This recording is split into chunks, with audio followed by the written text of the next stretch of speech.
সরকার বলছে ক্রিপ্টো নিষিদ্ধ, আর এইদিকে নিজেরাই ডিজিটাল টাকা বানাচ্ছে। কিন্তু কেন? সরকারি ডিজিটাল টাকা আর বিটকয়েনের মধ্যে মূল পার্থক্যটা কোথায়? সিবিডিসি মানে সেন্ট্রাল ব্যাংক ডিজিটাল কারেন্সি, কথায় সরকারি ডিজিটাল টাকা। এই মুহূর্তে 134টা দেশ, বিশ্ব অর্থনীতির 98% যারা নিয়ন্ত্রণ করে, তারা এই ডিজিটাল কারেন্সি মানে সিবিডিসি সরকারি ডিজিটাল টাকা নিয়ে কাজ করছে। চীন এ ব্যাপারে সবার থেকে এগিয়ে ডিজিটাল ইয়েন দিয়ে 2020 সাল থেকে 26টা শহরে চলছে। ভারতে ই রুপি ইউপিআই নেটওয়ার্ক যুক্ত করা হয়েছে। বাংলাদেশের ব্যাংকে ডিজিটাল টাকা নিয়ে গবেষণা চলছে।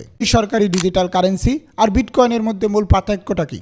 যদিও দুটোটাই ডিজিটাল, কিন্তু দুইটা দুই মেরুর জিনিস। বিটকয়েন কেউ নিয়ন্ত্রণ করতে পারে না, দাম ওঠানামা করে, সরকার চাইলেও এটাকে বন্ধ করতে পারে না। সিবিডিসি সম্পূর্ণ সরকার কর্তৃক নিয়ন্ত্রিত, এটার মূল্য থাকবে স্থির, সরকার চাইলে যে কোনো সময় যে কোনো অ্যাকাউন্ট ফ্রিজ করে দিতে পারে, এমনকি নির্দিষ্ট জায়গায় খরচ করাও বন্ধ করতে পারে। সরকার কেন সিবিডিসি মানে সরকারি ডিজিটাল কারেন্সি পছন্দ করে? এর কারণ তিনটে।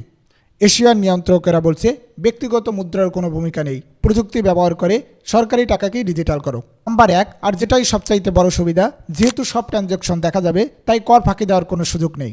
দুর্নীতি কমবে, যেহেতু টাকার গতিবিধি ট্র্যাক করা যাবে, তাই যে কোনো দুর্নীতি করলে সহজেই ধরা যাবে। 3, ডলারের উপরে নির্ভরশীলতা কমবে। সাধারণ মানুষের জন্য একটা প্রশ্ন থেকেই যায়, মানে সিবিডিসি সরকারি ডিজিটাল কারেন্সি হলে সাধারণ মানুষের লেনদেন কি করছেন সবই সরকার দেখতে পারবে। যেখানে বিটকয়েন দিয়েছে সম্পূর্ণ স্বাধীনতা, সিবিডিসি মানে সরকারি ডিজিটাল কারেন্সি সেখানে নিয়েছে সম্পূর্ণ নিয়ন্ত্রণ।